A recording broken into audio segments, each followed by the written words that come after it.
Hello, അപ്പോൾ ഇന്ന് നമ്മൾ ചെയ്യാൻ പോകുന്നത് 2 ഗസ്റ്റ് വർക്കാണ്. അപ്പോൾ ക്ലയൻറ്റിൻ്റെ ലൊക്കേഷൻ വരുന്നത് പെരുമ്പാണ്.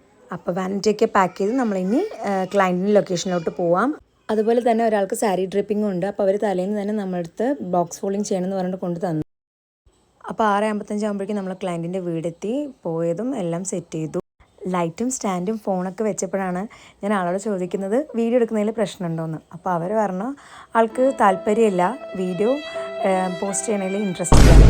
അപ്പോൾ പിന്നെ അവരെ പ്രൈവസി റെസ്പെക്ട് ചെയ്ത് നമ്മൾ അവരെ വീഡിയോ ഫോട്ടോ ഒന്നും എടുത്തില്ല. അപ്പോൾ ആദ്യത്തെ ആൾക്ക് 7:30 സ്റ്റാർട്ട് ചെയ്ത് നമ്മൾ 8:30 ആകുമ്പോഴേക്കും കംപ്ലീറ്റ് ചെയ്തു. അപ്പോൾ ഫസ്റ്റ് ക്ലയൻറ്റിന് നമ്മൾ മേക്കപ്പ് ചെയ്തിട്ട് കുറച്ച് നേരം വെയിറ്റ് ചെയ്തു. എന്നിട്ട് ഫുഡൊക്കെ കഴിച്ചിട്ടാണ് നമ്മൾ 9:20 ആകുമ്പോഴേക്കും സെക്കൻഡ് ക്ലയൻറ്റ് സ്റ്റാർട്ട് ചെയ്തത്. അപ്പോൾ സെക്കൻഡ് ക്ലയൻറ്റിനോട് ചോദിച്ചപ്പോൾ ആൾക്ക് പ്രശ്നമൊന്നുമില്ല, വീഡിയോ എടുക്കണമെങ്കിൽ എടുത്തോളൂ എന്നാണ് പറഞ്ഞത്. അപ്പോൾ പിന്നെ അവരുടെ വീഡിയോ ഒക്കെ ഞാൻ ഇതിൽ ഇൻക്ലൂഡ് ചെയ്തിട്ടുണ്ട്. രണ്ടാൾക്കും ചെയ്തത് നോർമൽ ഗസ്റ്റ് മേക്കപ്പാണ്, സാരി ഡ്രിപ്പ് ചെയ്തിട്ടുണ്ട്. ഇപ്പോൾ എനിക്ക് കൂടുതലായിട്ടും വരുന്ന എൻക്വയറീസ് എങ്ങനെയാണെന്ന് വെച്ചാൽ ഇട്ടില്ല ആ ഒരു ലെവലിലായിരിക്കണം മേക്കപ്പ്. അതുപോലെ തന്നെയാണ് ഇവർക്കും നമ്മൾ ചെയ്ത് കൊടുത്തിരിക്കുന്നത്. പിന്നെ ഇവരുടെ ഐബ്രോസ് നാച്ചുറലി തന്നെ നല്ല തിക്കായിട്ടുള്ള ഐബ്രോസ് ആയിരുന്നു. പിന്നെ ഇവർക്ക് ചെയ്ത പോലെ തന്നെ സെയിം മോഡലിലുള്ള ഹെയർ സ്റ്റൈലും മോൾക്കും ചെയ്ത് കൊടുത്തിട്ടുണ്ടായിരുന്നു. അപ്പോൾ മോൾക്കും കൂടെ ഹെയർ ചെയ്തിട്ട് രണ്ടാളുടെയും വീഡിയോ എടുക്കാമെന്ന് പറഞ്ഞിട്ട് വെയിറ്റ് ചെയ്യായിരുന്നു. ലാസ്റ്റ് തിരക്കായതുകൊണ്ട് നമുക്ക് പ്രോപ്പറായിട്ടുള്ള വീഡിയോ കിട്ടിയില്ല. അവസാനം ഞാൻ വണ്ടിയിൽ കയറി ഇരുന്നിട്ടാണ് ആളുടെ ഒരു നല്ല ഫോട്ടോ എടുത്തത്. അപ്പോൾ അതിനെ ഇതിൽ ഇൻക്ലൂഡ് ചെയ്യുന്നുണ്ട്. അപ്പോൾ ഇനി അടുത്ത വീഡിയോയിൽ കാണാം. ടാറ്റാ.